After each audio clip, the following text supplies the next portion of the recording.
yali tayagala kukola sureties identification kuba bw'omala obbajjako ebipapula ebibakwatako yeggwe ani osaanidde tosaanidde nti yes ekiba kiddako kiba kimu omuntu kumuleeta mulamuzi kuwa nsala ye nti muwadde bail oba sikoze eki simuwadde so singa luli tekyakolebwa lwe twali wano omulamuzi ne bwe yandize ate twandizemu identification nti gwani nti nze Katamba omanyi obuvunaanyizibwa bwo omuyita otya kati eyo stage omukisa gwatukwata last week yaggwa kati Monday by the way yaggwa kati ekiddako omulamuzi bw'aba unless otherwise agenda kutuwa nsala nkuwadde bail oba sikuwadde so waliwo step eyatekingibwa ku Monday olwaleero tusaba kimu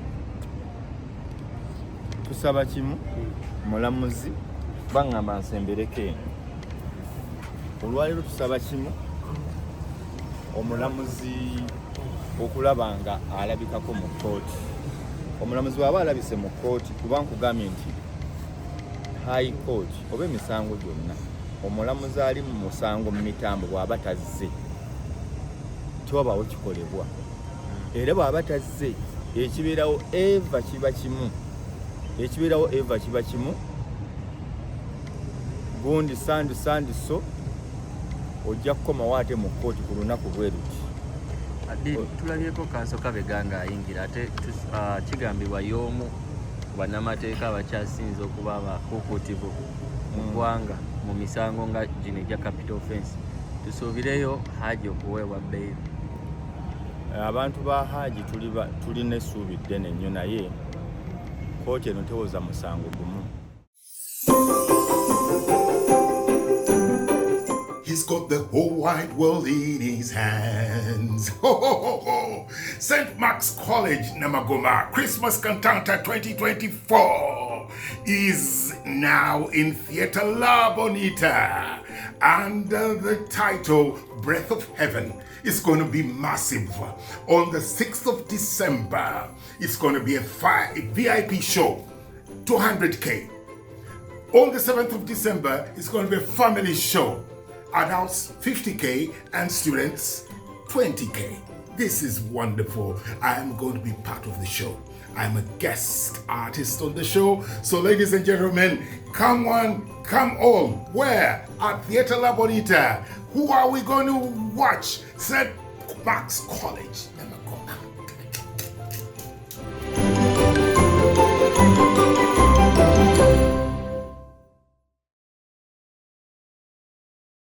Omusango gwa Katanga wagulirako eyattibwa wagulirako eyo ate yo squad gyolaba wali abo bannamateeka be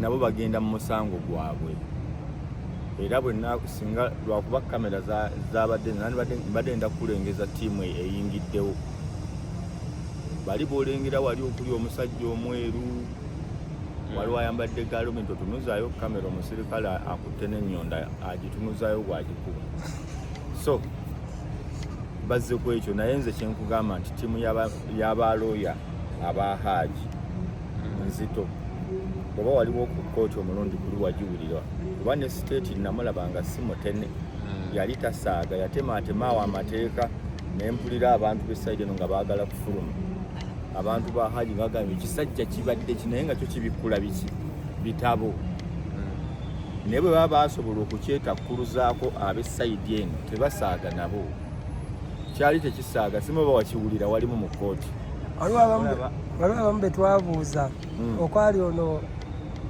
gwe bagamba nti alina eddagala ly'ensansa mu mutwe Senga Nalongo Kitone yagamba yavaamu nga tabitegedde oluzungu lwali lungi Nalongo Kitone ajjukira atuula katebe ka maaso nange naliwawo naŋŋamba Noordeen munsindike munfunira ekifo emabega munfunira ekifo ave maaso ne mugana edda tebagenda kibuuzo kyonna kibagenda kubuuza gwe tuula butuuzi biri byabalooya kanaŋŋa nti tebagenda tubuuza nti bagambye ekintu oba tobitegedde fuluma ne mugana no sigalawo omuntu w'oludda lwo ajja kutemera ne kati oluzungu lugenda kukomawo mu paati 2.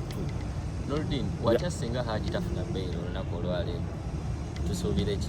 Tusuubire embeera ki eri abantu abalina essuubi? Olaba omulundi ogwasooka twajja tusuubira kujjayo Hajji, kati twamanyidde mwagobye bw'atavaayo nga tudda lwa batugambye, naye ndi sure leero waliwo essuubi kuba ezo steps ezaateekingibwa.